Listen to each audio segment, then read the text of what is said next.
बिस्मिल्लाहिर रहमानिर रहीम अल्हम्दुलिल्लाहि रब्बिल आलमीन वस्सारि'ू इला मगफिरतिन मिन रब्बिकुम व जन्नतिन अर्दुहुस समावातु वल अर्द उ'इद्दत लिल मुत्तक़ीन। Run for change my name কি নাম? মোবারক হোসেন। এই অনুষ্ঠানের সম্মানিত সভাপতি, সম্মানিত নেতৃবৃন্দ, সম্মানিত আমার ভাইরা, সাংবাদিক বন্ধুগণ, আসসালামু আলাইকুম ওয়া রাহমাতুল্লাহি ওয়া বারাকাতুহু।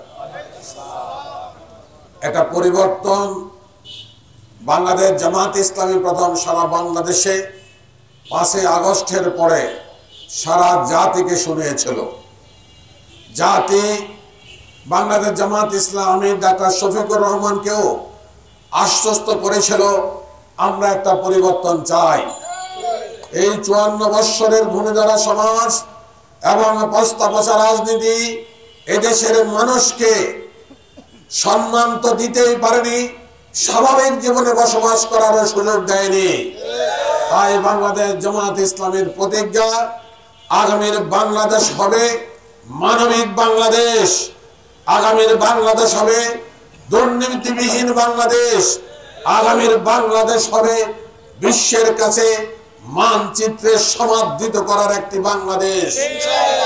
24-এর গণ অভ্যুত্থানের পরে আজকে আমরা অনেকেই, অনেক রাজনৈতিক নেতারাই সেই জুলাই যোদ্ধাদেরকে ভুলে যেতে বসেছেন।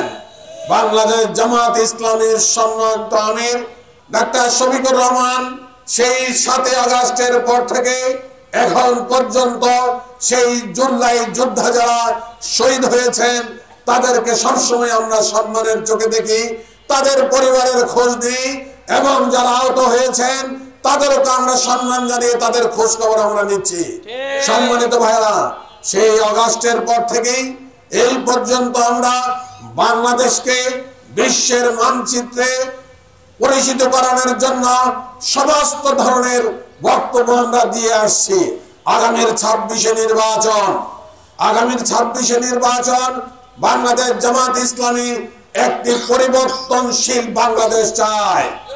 তার লক্ষ্যে ইতিমধ্যে আমরা 300 আসনে প্রার্থী ঘোষণা করে সারা দেশে জনমানুষের মনে আমরা একটা আস্থা স্থাপন করতে পেরেছি আলহামদুলিল্লাহ। মানুষ মনে করে একটি স্থিতিশীল বাংলাদেশ, সমৃদ্ধশালী বাংলাদেশ এবং একটি দুর্নীতিবিহীন বাংলাদেশ, মানবিক একটি বাংলাদেশ, ইসলামী সমাজ ব্যবস্থার একটি বাংলাদেশ বাংলাদেশ জামাত ইসলামের পক্ষেই তৈরি করা সম্ভব। আপনারা জানেন এই মোহাম্মদপুর নবীন নামে একটি থানা, অথচ সারা বাংলাদেশের সব জায়গায় এই থানার নাম হয়েছে অপরাধ প্রবণ এলাকা। এটাকে ক্রাইম জোন এলাকা বলা হয়। আমরা যখন কোথাও পরিচয় দিতে যাই তখন বলে মোহাম্মদপুরটা একটি ক্রাইম জোন এলাকা। আমি আশ্বস্ত করতে চাই এলাকাবাসীকে, বাংলাদেশ জামাত ইসলামী যদি সেবকের ভূমিকা পালন করতে পারে এই ক্রাইম জোন এলাকাকে গুড জোন এলাকা, নীল এলাকা, গ্রিন এলাকায় পরিণত করবে ইনশাআল্লাহ। এই এলাকার অনেক সমস্যা ইতিমধ্যে আমরা চিহ্নিত করেছি এবং তার সমস্যার সমাধানের জন্য আমরা চেষ্টা করেছি। ভবিষ্যতে আমরা এমপি হই বা না হই এই এলাকার জনমানুষের সাথে থাকবো ইনশাআল্লাহ। আপনারা জানেন আমি বিগত 15 বছরের একজন নির্যাতিত মানুষ, জেল খাটা মানুষ, এই এলাকায় আমি বসবাস করছি। আমি কোন জায়গা থেকে উড়ে এসে এখানে এমপি ইলেকশন করছি না। দীর্ঘ 32 বছর ধরে আমি এলাকার মানুষের সাথে মিলেমিশে আছি, এই মাটির সাথে মিলেমিশে আছি।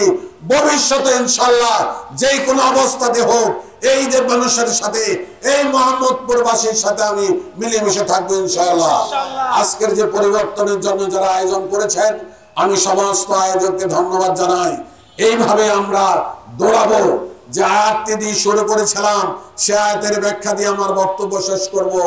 আল্লাহ তাআলা বলেছেন ওয়াসারিউ, তোমরা দৌড়াও, তোমরা কম্পিটিশন করো সেই জান্নাতের দিকে যে জান্নাতের প্রশস্ততা আসমান এবং জমিন সমান, যা আমি মুত্তাকিদের জন্য বরাদ্দ করে রেখেছি। সুতরাং আমরা দৌড়াবো ওই জান্নাতের জন্য, দৌড়াবো আমরা, দৌড়াবো মুহাম্মদকে দৌড়াবো এবং মোহাম্মদপুরের যে অপবাদ আছে এই একটা গুছানোর জন্য আমরা দৌড়াবো। আমি হুঁশিয়ার করে দিতে চাই, হুঁশিয়ার করে দিতে চাই যারা কিশোর গ্যাং, হুঁশিয়ার করে দিতে চাই যারা মাদক ব্যবসায়ী, হুঁশিয়ার করে দিতে চাই যারা সমাজকে অস্থিতিশীল করেন, তাদেরকে হুঁশিয়ার করে দিতে চাই সঠিক পথে চলে আসেন। আর নয়তো মোহাম্মদপুরের এই পবিত্র মাটিতে বসবাস করার সুযোগ আপনাদের হবে না। এই একটা আহ্বান জানি আমার বক্তব্য শেষ করছি। সবাইকে আন্তরিক মোবারকবাদ, ধন্যবাদ। আমরা এখন দৌড়াবো ইনশাল্লাহ। আমিও কিন্তু দৌড়ানোর লোক, রেগুলারই দৌড়ে, আমি সকালবেলা হাঁটার অভ্যাস, আজকে তবু কালেকটিভলি হাঁটবো ইনশাআল্লাহ। আমাদের এই দৌড় তখন থামবে যখন আমরা 26-এর নির্বাচনে বিজয়ের মাধ্যমে আমরা শেষ করতে পারবো। আসসালামু আলাইকুম ওয়া রাহমাতুল্লাহি ওয়া বারাকাতুহু।